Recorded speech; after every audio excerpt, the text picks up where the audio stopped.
Ya ampun Pak, nyomot barang bekas sih boleh-boleh aja.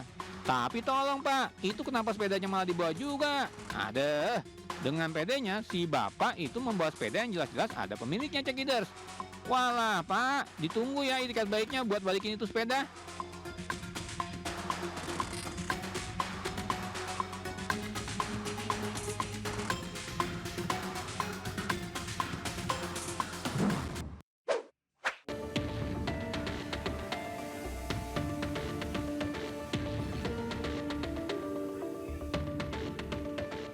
Idih, si abang ini emang bikin geram pemilik bengkel motor Cekiders. Pura-pura sih jadi customer, tapi endingnya malah terciduk mencuri perlengkapan bengkel. Ada. Dari rekaman CCTV, pelaku terlihat duduk lalu secara pelan memasukkan mesin bor dan membuka baut ke dalam tasnya Cekiders. Demi menyamarkan aksi mencurinya, pelaku kemudian kembali ke meja kasir lalu menanyakan barang yang ingin dibelinya. Nah, bagi yang mengenal wajah pelaku, sebaiknya berhati-hati Cekiders. Infonya, pelaku masih beredar di wilayah Pekanbaru Riau.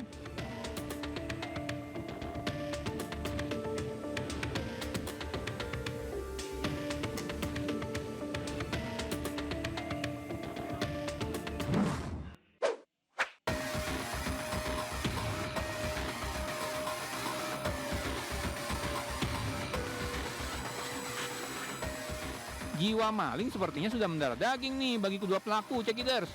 Karena melihat ada meja besi yang nganggur, maka pelaku mulai melancarkan aksinya.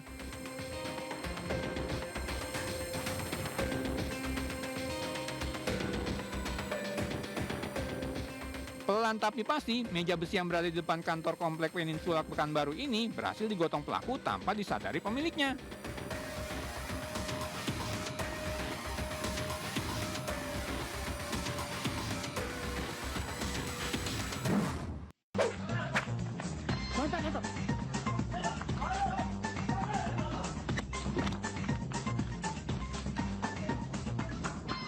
Buat menumpas narkoba di Indonesia itu nggak mudah Cekiders. Saking pengen tangkap itu bandar narkoba, polisi harus susah payah mengejar pelakunya. Kejar terus Pak Polisi, jangan sampai lepas.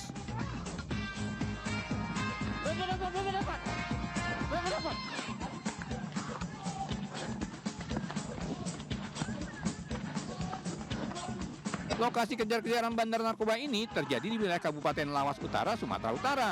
Nah lo kan, mau lari kemana? Tetap aja ujungnya kena tangkap juga kan? Ya udah deh Pak Polisi, itu bandar langsung jeblosin ke penjara aja.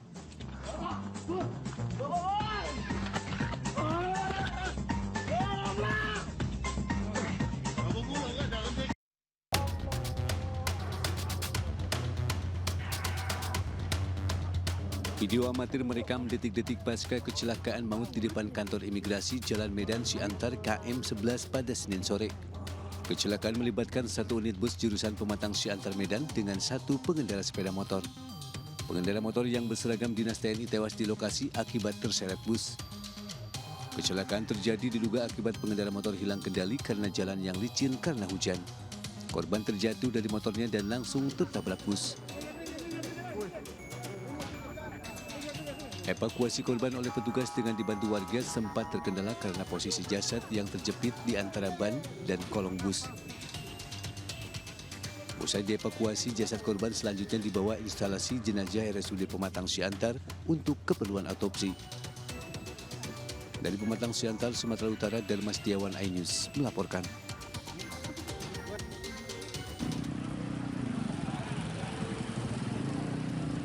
Warga dan pengguna jalan bergegas menghampiri lokasi kecelakaan dua mobil di depan Stadion Gelora Bangkalan Jalan Soekarno-Hatta, Kota Bangkalan. Warga spontan menolong para penumpang di dalam mobil.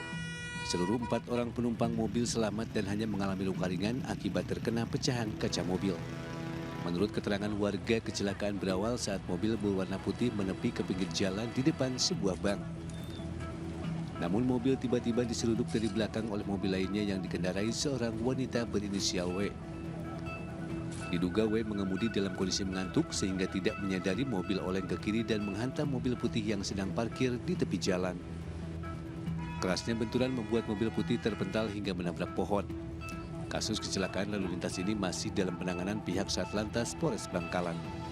Dari Bangkalan, Jawa Timur, Taufik Sahrawi, iNews melaporkan.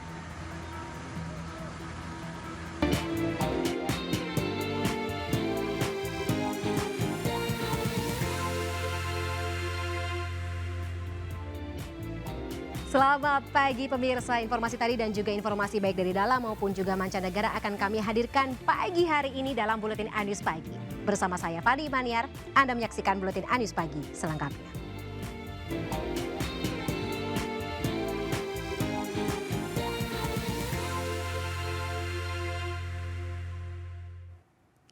Kita ke informasi berikutnya pemirsa. Dua pemotor bertabrakan di Jalan Raya Kabupaten Jombang, Jawa Timur.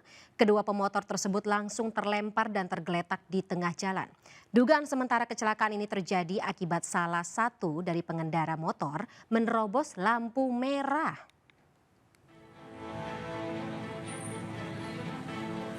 Dua pengendara motor ini tergeletak setelah bertabrakan di perempatan Mojo Songo, Diwek, Kabupaten Jombang, Jawa Timur, Senin siang. Keduanya adalah Yogas Fernando, pengendara motor asal Desa Rejo Sopinggir, Kecamatan Tembalang, Jombang, dan Alia Lailatul, pengendara motor asal Desa Ketanon, Kecamatan Diwek, Kabupaten Jombang. Setelah mobil ambulan datang, keduanya langsung dievakuasi oleh petugas dan dibawa ke RSUD Jombang. Saksi mata menjelaskan peristiwa kecelakaan bermula saat Yogas Fernando, pengendara motor Honda melaju kencang dari Jombang ke arah Diwek dengan menerobos lampu merah di perempatan Mojosongo. Pada saat bersamaan dari arah kiri ada Alia Lailatul yang melaju dari kiri ke arah kanan. Karena jaraknya sudah terlalu dekat, motor Yogas Fernando langsung menabrak motor Alia dengan sangat keras. Dalam kondisi terluka parah, kedua korban juga tidak sadarkan diri. Dari arah timur. Sana lampu merah. Yang terobos lampu merah yang mana? Ini. Yang laki-laki dari utara. Dari utara. Kasus kecelakaan tersebut kini sudah ditangani petugas dari Satlantas Polres Jombang. Dari Jombang, Jawa Timur, Muhtar Bagus Ainus melaporkan. Sementara itu seorang pelajar di Kota Makassar, Sulawesi Selatan pemirsa ditangkap aparat Polda Sulawesi Selatan saat tengah melakukan aksi freestyle angkat satu ban motor di jalanan. Dari hasil pemeriksaan, pelaku ini merupakan salah satu pembuat konten aksi freestyle motor yang telah beraksi selama 2 bulan. Inilah konten video aksi freestyle motor di jalanan yang dilakukan oleh seorang remaja bersama rekannya yang dibonceng di jalanan raya Kota Makassar, Sulawesi Selatan. Pelaku melakukan aksinya dengan mengangkat ban depan motornya dan berkendara zigzag dengan membahayakan pengendara lainnya. Aparat kepolisian dari Perintis Presisi Samapta Polda Sulawesi Selatan yang melakukan patroli di sekitar jalan di Kota Makassar akhirnya mengamankan remaja tersebut. Pelaku ditangkap saat hendak melakukan aksi freestyle motor di jalanan.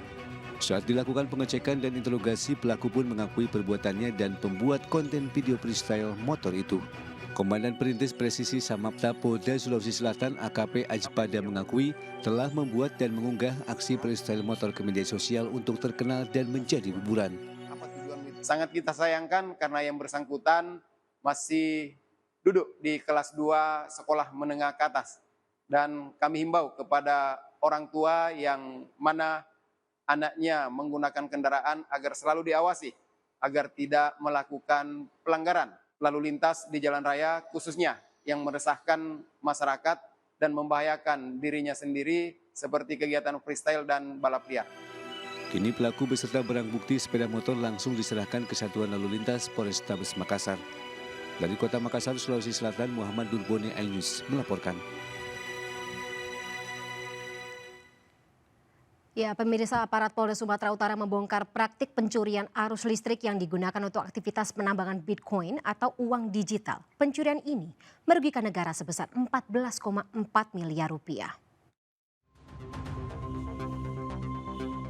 Petugas gabungan di Treskrimsus Polda Sumatera Utara bersama P2TL PT PLN WLP Medan melakukan penindakan terhadap pencurian arus listrik di 10 titik lokasi di Kota Medan, Sumatera Utara. Dari hasil penyelidikan, pencurian arus listrik ini dilakukan untuk aktivitas penambangan atau pengumpulan Bitcoin, di mana satu mesin server Bitcoin tersebut membutuhkan listrik sebesar 1.800 volt. Dari 10 lokasi tersebut, petugas berhasil mengamankan 26 orang, 1.314 server atau mesin Bitcoin, serta barang bukti lainnya. Kapolda Sumatera Utara Irjen Pol Agung Setia mengatakan modus yang dilakukan pelaku cukup rapi. Untuk mengelabui petugas, pelaku tetap meletakkan box PLN di dinding, namun listrik yang dialirkan merupakan listrik langsung dari tiang yang merupakan arus tegangan tinggi. Berdasarkan pengakuan, praktik pencurian listrik ini sudah beroperasi selama 6 bulan dan merugikan negara sebesar 14,4 miliar rupiah. Modus ini adalah modus yang rapi karena kemudian seperti kita lihat di sini, ini boxnya box PLN benar, tapi kemudian aliran listrik yang ada di dalamnya bukan aliran listrik yang semestinya masuk ke dalam box dan dihitung dengan meteran. Sementara itu, pekerja yang diamankan polisi mengaku tidak mengetahui aktivitas pencurian listrik serta tambang Bitcoin yang dilakukan di tempat ini. Salah satunya Rinaldi yang menyebut di tempat tersebut ia hanya mendapatkan tugas untuk mencatat nomor mesin yang merupakan alat atau server yang digunakan untuk menambang Bitcoin. Dari Medan, Sumatera Utara, Ahmad Ridwan Nasution, iNews melaporkan. Kita beralih ke informasi lainnya pemirsa, di mana seorang oknum anggota polisi di Sukabumi, Jawa Barat dilaporkan istrinya sendiri lantaran diduga telah melakukan tindak kekerasan dalam rumah tangga atau KDRT. Akibat KDRT tersebut, korban mengalami luka di sekujur tubuhnya.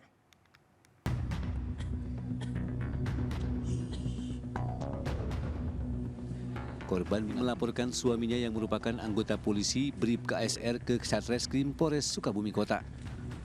Korban melaporkan suaminya yang merupakan anggota polisi Brib KSR ke Satreskrim Polres Sukabumi Kota.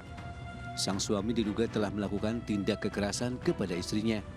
Ironisnya, penganiayaan itu sudah berlangsung sejak tahun 2018 lalu. Penganiayaan dipicu lantaran masalah ekonomi. Puncaknya September lalu korban dianiaya suaminya hingga mengalami luka di sekujur tubuhnya. Selain mendapatkan KDRT, korban mengaku mendapatkan ancaman dan intimidasi. Bahkan korban sempat ditodong senjata oleh suaminya. Pertamanya sih gara-gara uang ya, dia minta uang, saya bilang mau ditransfer, dia nggak mau karena dia mau ngambil ATM saya, mau ngambil ATM pribadi saya, dia mau ngambil uang sendiri. Saya bilang nggak mau, nggak usah, saya transfer aja langsung ke rekening kamu. Dia nggak terima, nggak terima, jadi dia mukul, Saya bilang udahlah, saya mau pulang aja ke rumah orang tua saya. Terus dia nggak mau, makanya dia ngambil pistol, kamu keluar dari sini, saya bilang.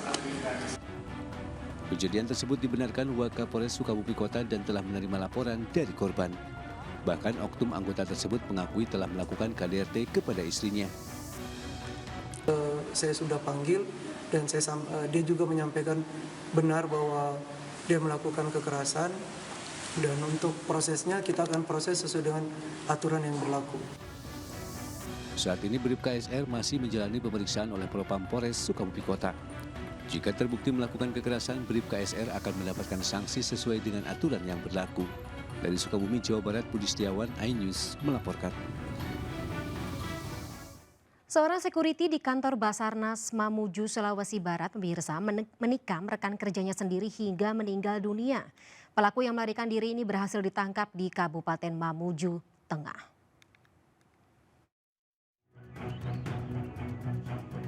Inilah aksi penikaman yang dilakukan seorang satpam di depan kantor Basarnas Mamuju yang terekam kamera pengawas. Terlihat pelaku menghampiri korban dari belakang kemudian melakukan penikaman dengan senjata tajam hingga korban langsung terjatuh. Tidak puas sampai di situ, setelah korban terjatuh, pelaku masih melakukan penusukan terhadap korban berulang kali. Akibatnya korban meninggal dunia di lokasi. Polisi yang menerima laporan langsung melakukan olah tempat kejadian perkara dan juga mengejar pelaku yang melarikan diri. Diketahui korban dan pelaku sama-sama bekerja sebagai satpam di kantor Basarnas. Anggota sudah menuju menjemput tersangka yang telah diamankan di Kabupaten atau di Kabupaten Matek. Belum diketahui secara pasti apa motif pembunuhan tersebut.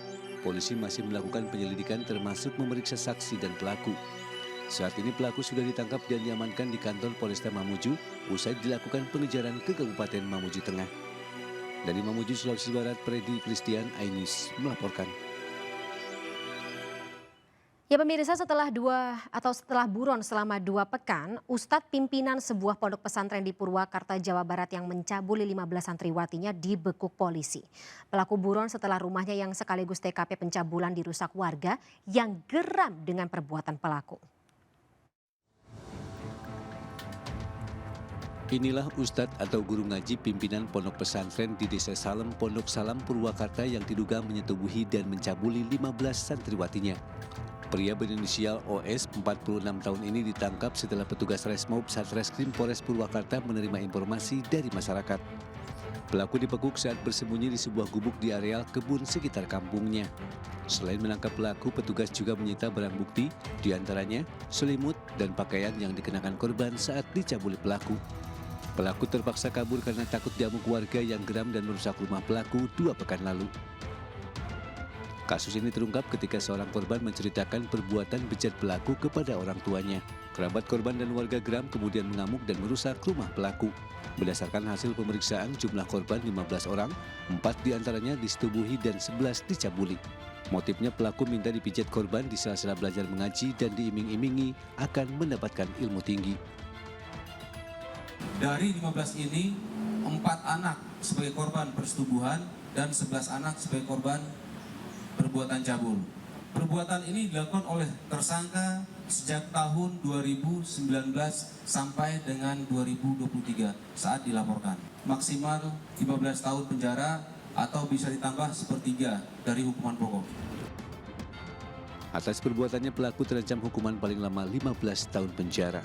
Dari Purwakarta, Jawa Barat, Irwan, iNews melaporkan. Diduga akibat korsleting listrik pemirsa, sebuah rumah di Sukerame, Bandar Lampung ludes terbakar.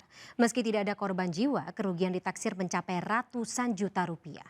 Kebakaran juga menghanguskan lahan seluas 2 hektar di eksit tol Lematang, Lampung Selatan. Dan hingga kini pemirsa, belum ada penyebab pasti terkait dengan kebakaran yang terjadi.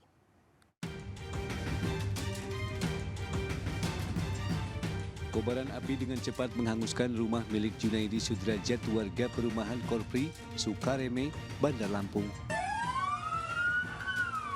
Sedikitnya 8 unit mobil pemadam dikerahkan ke lokasi untuk memadamkan api. Nyaris tidak ada harta benda yang tersisa akibat kebakaran tersebut. Penghuni rumah sempat menyelamatkan diri dengan membawa sejumlah dokumen penting dan perhiasan. Diduga kebakaran terjadi akibat korsleting listrik dari bagian atas rumah. Api akhirnya bisa dipadamkan sekitar 2 jam setelah dilakukan pemadaman. Material yang terbakar ini seluruh bagian rumah ya.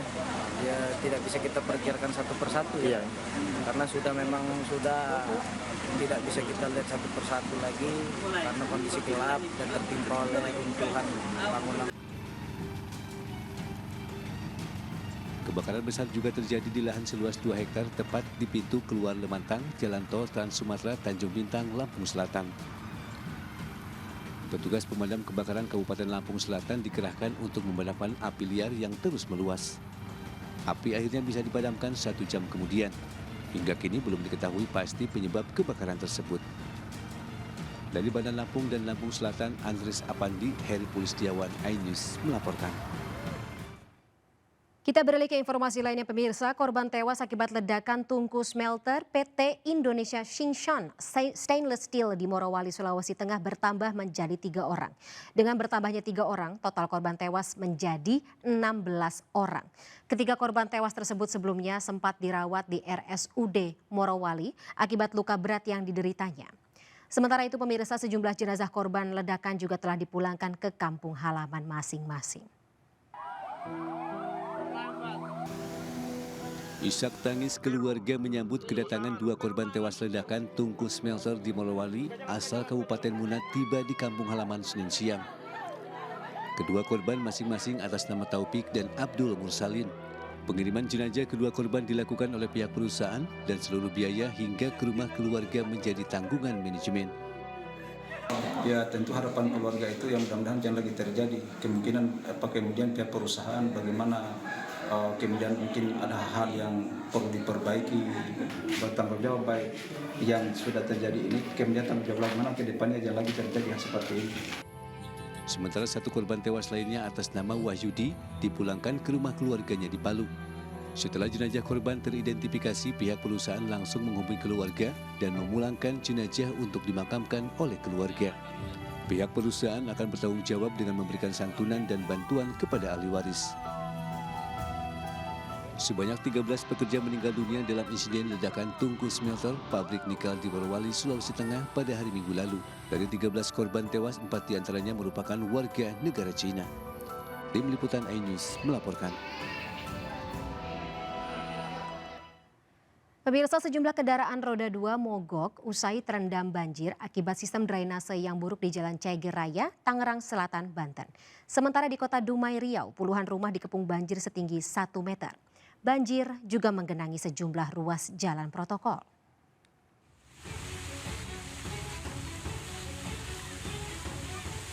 Hujan yang mengguyur Tangerang Selatan, Banten sejak siang hingga sore hari kemarin membuat Jalan Ceger Raya Pondok Aren terendam banjir hingga setinggi 40 cm. Banjir yang kerap terjadi di jalanan ini diakibatkan karena buruknya sistem drainase pada sisi kanan dan kiri jalan. Akibat banjir ini juga membuat sejumlah kendaraan roda 2 mogok karena nekat berusaha menerobos banjir. Dari mana mau ke mana? Dari Jurangmangku mau ke Pondok Betung nih. Emang di sini sering mogok apa gimana? Baru ini. Oh, baru ini. Perbaikin lagi nih. Perbaikin lagi? Iya. Cuman abang merasa ini ya, terganggu ya dengan ada banjir ini ya? Iya.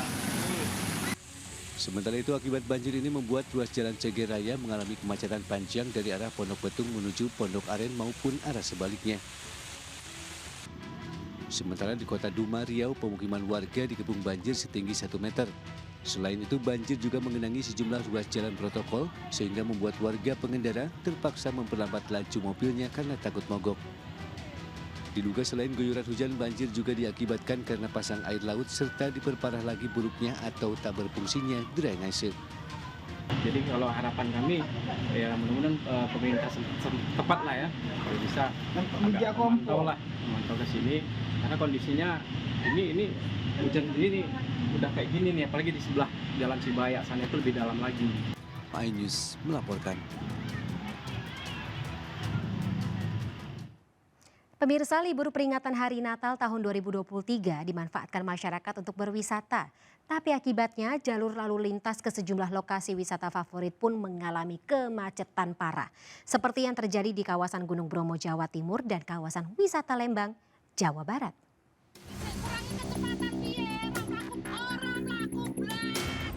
Video amatir yang viral di media sosial ini memperlihatkan kondisi wisata Gunung Bromo. Puluhan ribu wisatawan dengan berkendara sepeda motor maupun menyewa jeep telah memenuhi jalur menuju Bromo sejak Minggu sore untuk melihat sunrise pada Senin pagi. Pada Minggu malam, jalan utama menuju Gunung Bromo di jalur penanjakan Desa Wonokitri, Kecamatan Tosari, Kabupaten Pasuruan telah tertutup jeep alias macet total. Aparat kepolisian dibantu Porkopinda Kecamatan Tosari kemudian menutup jalur penanjakan pada pukul 4 pagi. Akibatnya wisatawan yang terlambat naik dengan jeep terpaksa melanjutkan dengan berjalan kaki. Petugas dari Polres dan Polda Jatim disiagakan 24 jam untuk melakukan penguraian arus jeep dari wilayah Malang, Probolinggo, Lumajang, dan Pasuruan. Arus lalu lintas sudah landai sepi dan dari arah penanjakan maupun dari arah Pasuruan. Tujuan dari kendaraan-kendaraan roda untuk kendaraan hardtop menuju ke Lautan Pasir Hitam. Di kawasan wisata Lembang, kemacetan panjang tidak hanya terjadi di jalur utama, tetapi juga terjadi di jalur alternatif. Bahkan antrian kendaraan di jalur utama Jalan Setiabudi hingga mencapai 3 km. Petugas Satlantas Polrestabes Bandung terapkan sistem buka tutup dan pengalihan arus lalu lintas untuk mengurai kemacetan. Nah, untuk antisipasinya kami tetap melakukan CB bergiliran ya, karena di sini ada persimpangan dan tidak ada traffic light-nya, jadi kami memprioritaskan yang terpanjang. Untuk pagi sampai siang ini kami prioritas yang mengarah ke Kota Lembang. Diperkirakan kepadatan arus lalu lintas di kawasan Lembang akan terus terjadi hingga malam tahun baru. Tim Liputan iNews melaporkan. Dan di Jakarta, wisata dunia fantasi atau Dufan di Ancol selalu menjadi favorit pengunjung saat musim liburan. Terpantau hingga Senin malam, antrian di sejumlah wahana masih mengular. Begitu pula Taman Marga Satwa Ragunan yang dipadati pengunjung sejak Senin pagi.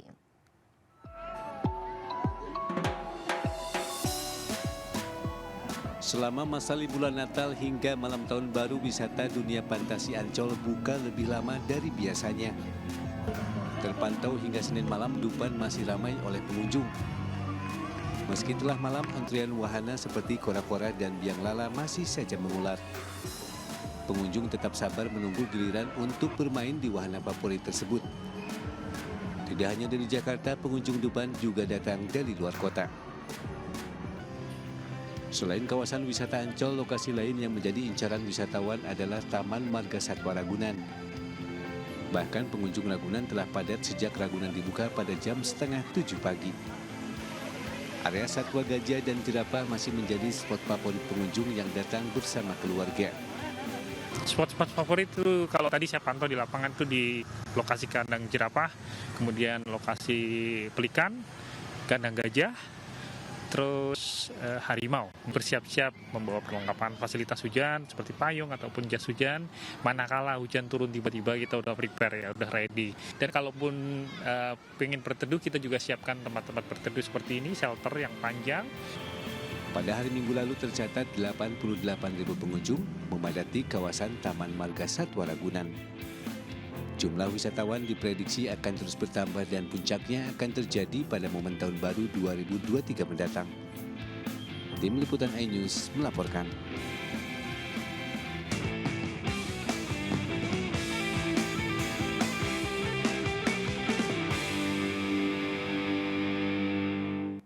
Ya pemirsa, di sela-sela jadwal kampanyenya yang padat, calon presiden atau capres nomor urut 3 Ganjar Pranowo rehat sejenak dan berkesempatan mengunjungi rumah semasa kecilnya di kawasan Tawangmangu, Karanganyar, Jawa Tengah. Di rumah sederhana inilah Ganjar menceritakan momen-momen masa kecilnya bersama keluarga dan juga teman-temannya semasa kecil. Berikut laporan dari Irfan Hardiansyah dengan juru kamera Khairuddin dari rumah masa kecil Ganjar Pranowo. Baik pemirsa, di masa rehat dalam masa kampanyenya, Capres nomor urut 3 Ganjar Pranowo berkesempatan mengunjungi tanah kelahirannya di Tawangmangu, Jawa Tengah. Dan disinilah tempat Capres nomor urut 3 menghabisi masa kecilnya. Dan untuk tahu lebih lanjutnya, saya sudah bersama Bapak Ganjar, di mana tadi kami sempat diajak ke rumah beliau di Tawangmangu ini, dan saat ini saya akan berbincang dengan Pak Ganjar. Pak Ganjar, selamat sore Pak. Selamat sore. Mengingat tanah kelahiran Pak di desa ini, apa yang diingat dari tempat kelahiran ini Pak? Ya, ini tempat lahir saya, jadi kami tumbuh berkembang menikmati masa kecil gitu ya. Tidak terlalu banyak sih, karena waktu itu masih kecil banget. Yang ada adalah kegembiraan, yang adalah keceriaan, yang ada adalah daya kohesi di keluarga yang sangat hangat. Karena kami masih dengan bapak, ibu, begitu ya, dengan kakak-kakak dan adik saya gitu. Jadi lebih pada suasana kekanak-kanakan yang waktu itu sangat terasa hubungan persaudaraan saja. Momen yang paling diingat nih Pak, ketika mengunjungi lagi ke tempat ini, apa momen yang paling diingat Pak? Ya kalau di sini kami setelah ngontrak kan kami punya rumah sendiri, kira-kira 200 meter dari sini. Saat itu momen yang paling diingat ya tiap hari ketemu teman.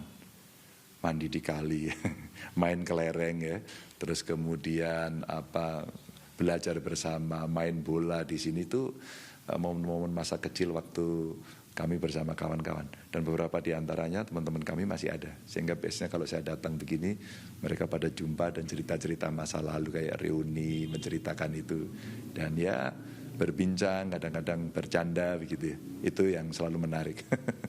Terima kasih Pak Ganjar atas waktunya. Ya. Pemirsa, itulah perbincangan saya bersama Capres nomor urut 3 Ganjar Pranowo. Dari Tawangmangu, Jawa Tengah, Irfan Hardiansyah, Muhammad Khairuddin, iNews melaporkan.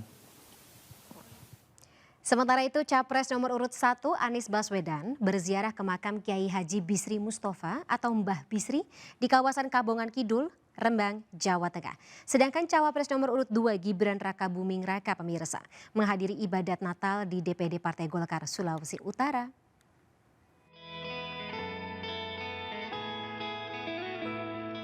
Calon Presiden nomor urut 1 Anies Baswedan berziarah di makam Kiai Haji Bisri Mustafa atau Mbah Bisri di kawasan Kabongan Kidul, Kabupaten Rembang. Anies berziarah bersama rombongan tanpa ditemani pasangannya Muhaimin Iskandar. Kegiatan ziarah yang dilakukan adalah bagian dari mendoakan para tokoh-tokoh panutan yang menjadi panutan. Selain berziarah, Anies Baswedan juga bertemu dengan sejumlah relawan yang menantinya. Sementara itu ribuan warga menyambut kedatangan calon wakil presiden nomor urut 2 Gibran Rakabuming Raka saat menghadiri ibadah Natal DPD Partai Golkar Sulawesi Utara. Kegiatan ini dihadiri ribuan simpatisan dan kader partai koalisi pendukung. Dalam kesempatan itu Gibran meminta ke pendukungnya untuk tidak termakan isu-isu negatif. Tim Liputan iNews melaporkan. Kita beralih ke informasi lainnya pemirsa, caleg Partai Perindo menggelar program Bazar Murah dan Pengobatan Gratis di Kelurahan Petojo Selatan, Jakarta Pusat. Kegiatan sosial yang memperjuangkan rakyat kecil ini disambut antusias oleh masyarakat. Sorak-sorai dan sambutan hangat mewarnai kedatangan Ketua Umum Partai Perindo Haritanu Sudibyo dan Ketua Umum Kartini Perindo yang juga caleg DPR RI Dapil DKI Jakarta II Liliana Tanu Sudibyo di Kelurahan Petojo Selatan, Jakarta Pusat. Kedatangan keduanya untuk memastikan kegiatan sosial bazar murah dan pengobatan gratis dirasakan masyarakat. Dapat minyak sama susu kalender dan saya mendapatkan tensi gratis, pengobatan gratis gitu. Ya saya pengobatan gratis tensi darah sama ngecek darah saya. Hadirnya program ini menjadi komitmen besar Partai Perindo yang berjuang untuk kesejahteraan rakyat. Saya ingin menegaskan bahwa Partai Perindo berjuang untuk rakyat kecil, rakyat yang belum mapan, karena kita tahu masih banyak masyarakat kita yang membutuhkan. Dan kita perlu mempercepat pertumbuhan mereka menjadi mandiri, dan itulah titik balik Indonesia menjadi negara yang maju. Antusiasnya sangat-sangat luar biasa, terutama ibu-ibunya ya. Ibu-ibunya sangat hebat di sini nih, ibu-ibu luar biasa. Jadi saya bersyukur melihat mereka gembira, karena gembira itu adalah hati yang gembira itu adalah obat. Sehingga mereka pada saat mereka gembira, mereka juga kesehatannya baik. Kegiatan bakti sosial ini masih akan terus berlangsung di sejumlah tempat yang diharapkan dapat membantu masyarakat mendapatkan akses kesehatan dan kebutuhan pokok. Dari Jakarta, Esra Ambarita Damar Wicaksono iNews melaporkan. Pemirsa, pemerintah mengimbau masyarakat untuk segera mendaftarkan KTP dan KK sebelum tanggal 1 Januari 2024 sebagai syarat untuk membeli LPG 3 kg. Terkait kebijakan ini, Partai Perindo juga berharap pemerintah dapat membuat kebijakan yang lebih efektif karena kebijakan mendaftarkan KTP dan KK justru menyulitkan rakyat kecil. Juru bicara Partai Perindo Yeri Tawaluyan berharap pemerintah bisa menimbang kembali terkait kebijakan pendaftaran KTP dan KK sebagai syarat untuk bisa membeli LPG ukuran 3 kg. Menurut Yeri, pemerintah semestinya memiliki kewajiban mempermudah rakyat untuk dapat mengakses ketersediaan LPG bersubsidi. Namun, kebijakan mendaftarkan KTP dan KK dinilai justru mempersulit rakyat kecil untuk mengakses LPG tersebut. Terlebih, pendaftaran KTP dan KK dirasa sudah tidak lagi diperlukan saat ini mengingat sudah ada data terkait kondisi sosial ekonomi masyarakat yang dimiliki Pertamina selaku penyedia LPG dan kementerian terkait lainnya. Tidak perlulah pakai KTP dan KK untuk membeli gas 3 kg itu. Karena sebenarnya tugas pemerintah dan Pertamina adalah memberikan ketersediaan gas LPG subsidi 3 kg yang banyak di pasaran supaya masyarakat itu dapat dengan mudah membeli dan mengakses ketersediaan gas 3 kg itu.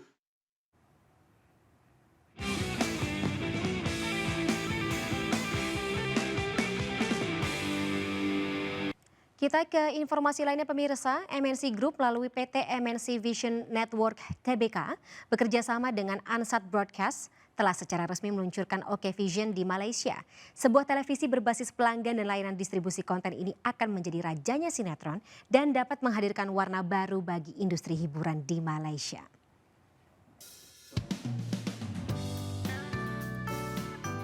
PT MNC Vision Network Tbk melakukan ekspansi bisnis televisi ke Malaysia dengan menggandeng Ansat Broadcast. Kerjasama ini diwujudkan dengan menghadirkan OK Vision di Malaysia.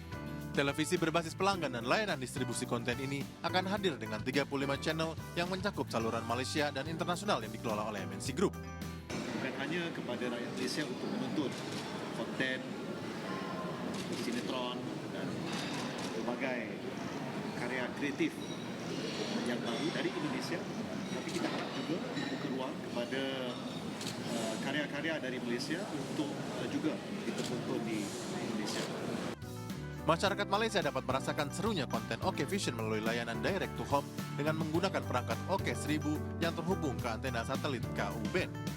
Nanti kerjasama ini bukan kerjasama di sini saja, nanti kerjasama bisa exchange of content, juga sampai bisa joint content production, juga bisa, siapa tahu nanti bisa ada Malaysian Got Talent di sini, Malaysian Idol. Ya, jadi kita mencari bakat-bakat anak muda untuk akhirnya mereka menjadi terkenal, karena MNC sangat aktif di bidang itu. We'll have joint production. Pak Harry has agreed to set up studio here and do local production. And then local production can be between Malaysian celebrities and Indonesian celebrities. But this will be an opportunity for Malaysian celebrities to be known, more well-known in Indonesia. OK Vision akan menghadirkan tayangan dari berbagai genre seperti dokumenter, entertainment, kids, movie and sports, serta akses saluran tontonan gratis dan berlangganan. Dari Kuala Lumpur, Malaysia, Riconaldo iNews melaporkan. Dan pemirsa, informasi tadi sekaligus mengakhiri perjumpaan kita pada pagi hari ini. Mari ulurkan tangan Anda untuk berbagi kebaikan kepada sesama bersama MNC Peduli melalui nomor rekening di bawah ini atau dengan scan kris berikut melalui aplikasi uang digital Anda. Informasi lebih lengkap dapat Anda akses di mncpeduli.org. Saya Fani Imaniar pamit undur diri. Terima kasih atas kebersamaan Anda. Selamat pagi dan sampai jumpa.